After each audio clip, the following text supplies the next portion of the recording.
suis Béatrice Drécourt, j'ai 27 ans et je suis passionnée par la vigne et le vin. Je suis actuellement formatrice en viticulture-œnologie et j'ai à cœur de transmettre cette passion à travers l'écriture. La première idée a été de partager cette passion à mes neveux et nièces, puisque j'ai 18 neveux et nièces. Eh bien, le format abécédaire, c'est pour apprendre à lire, initialement aux enfants.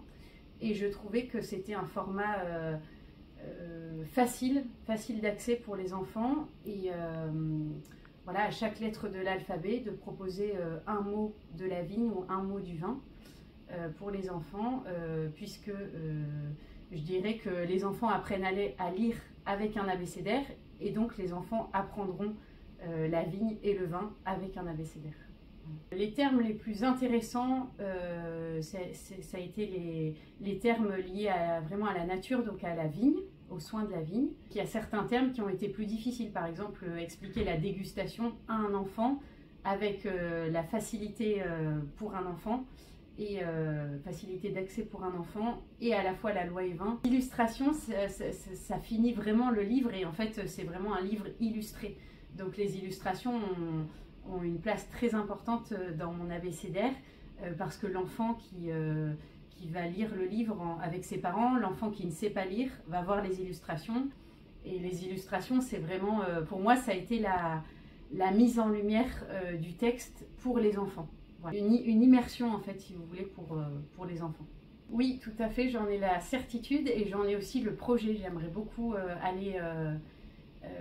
pourquoi pas aller dans le milieu scolaire, dans les écoles, pour parler aux enfants de la nature, parce que voilà, la vigne c'est au cœur de la nature, et le fil rouge de ce livre, comme de mes autres livres, c'est vraiment la contemplation, et ce sont les enfants qui nous apprennent à contempler, et contempler c'est pas être perché, c'est justement être bien enraciné dans le sol.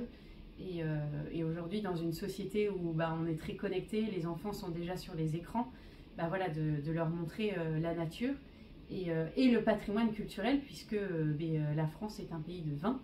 Donc pour partager ça aux enfants, et en milieu scolaire, pourquoi pas, ou dans les médiathèques, à l'occasion de rencontres de lecture.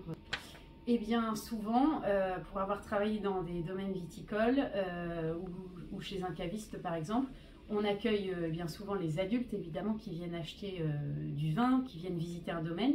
Et souvent, c'est des sorties familiales, et je trouvais dans mes expériences professionnelles que les enfants n'avaient pas il n'existait pas de choses proposées aux enfants pour expliquer simplement les choses, et même les occuper pendant que les parents sont en train de déguster ou d'acheter du vin. Surtout, j'ai à cœur de transmettre aux plus jeunes, parce que c'est quand on est enfant que l'on observe, on est à hauteur de la nature aussi quand on est petit, et j'avais à cœur de partager aux enfants tout cela dans cet abécédaire illustré. Alors, le plus grand défi, c'est que c'était un projet de dingue, de faire un abécédaire. Il y avait le côté texte, très bien, mais le texte sans les illustrations, ça n'aurait rien donné. Donc le plus grand défi a été de trouver une illustratrice. Et donc j'ai trouvé une super illustratrice qui est Élise Disclin, qui est illustratrice et qui est spécialisée en fait dans les domaines viticoles. Donc elle connaît la vigne, elle connaît le milieu, et en fait notre rencontre absolument inattendue a été vraiment le départ de ce projet, de l'aboutissement de ce projet qui me tenait à cœur. Ça fait bien 3 ans que j'avais écrit les mots, que j'avais mûri ce projet, mais sans les illustrations, il n'y avait pas de projet.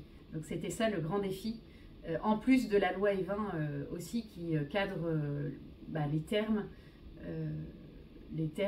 liés au vin et à l'alcool évidemment.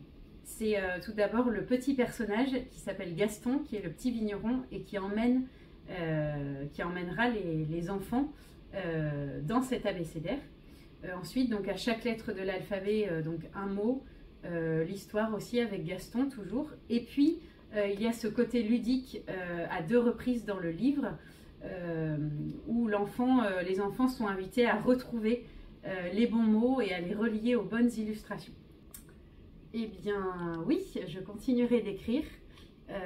Alors pour l'instant, il y aura une bonne pause puisqu'il y a eu le secret du vigneron il y a quelques mois, en juillet, l'ABCDR, les deux sont vraiment liés, c'était deux projets qui sont complémentaires pour les adultes et pour les enfants. Il y aura évidemment d'autres projets dans les années à venir, mais pas pour tout de suite. Il faut aussi que les projets d'écriture mûrissent. Il y a l'intuition, il y a l'écriture, j'écris et j'écrirai encore, mais voilà, pour l'instant, ce sont les deux projets qui me tenaient à cœur et je suis très très heureuse de cette année 2024.